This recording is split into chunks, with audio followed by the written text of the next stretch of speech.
অনাকাঙ্ক্ষিত বিপদ থেকে বাঁচতে চাইলে এই 10টি বিষয় মেনে চলুন। আপনার ব্যক্তিগত ছবি কাউকে পাঠাবেন না, পাঠালেও মুখ দেখাবেন না। আপনি কখনোই এর পরিণতি জানেন না। আপনার বাচ্চাদের কখনোই কারো সাথে একা রাখবেন না, এমনকি যদি সে সবচেয়ে বিশ্বস্ত হয়। বিশ্বাসঘাতকতা আসে নিজের লোকদের কাছ থেকে। নিজেকে কোনো ধরনের আসক্তিতে লিপ্ত করবেন না, তা মাদক বা পর্ণ হোক। এটা শুধু আপনার সময় এবং শক্তি হত্যা করে। বিনিময়ে আপনি যা পান তা হল অপরাধবোধ এবং একটি অস্বাস্থ্যকর জীবন। আপনার পিতামাতাকে কখনোই চিৎকার করে কথা বলবেন না, এমনকি আপনি যদি অনিয়ন্ত্রিত হন। শুধু তাদের শান্তভাবে আপনার পয়েন্ট বোঝাতে চেষ্টা করুন, তারা অবশ্যই আপনার অবস্থা বুঝতে পারবে। কেকের উপর আপনার বন্ধুর মুখ থেতলে দেবেন না।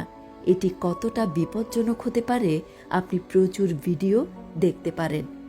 আপনার যদি কোনো খারাপ খবর শেয়ার করতে হয় তবে তা ব্যক্তিগতভাবে বলার চেষ্টা করুন, এমনকি ফোন কলেও নয়।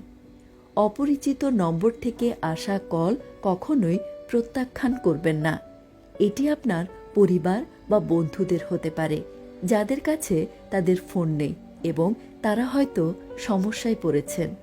অর্ডার করতে দেরি হলে কোনো ডেলিভারি ম্যানের সাথে অভদ্রভাবে কথা বলবেন না। তারা আপনাকে ভালো সার্ভিস দেওয়ার জন্য যথাসাধ্য চেষ্টা করে।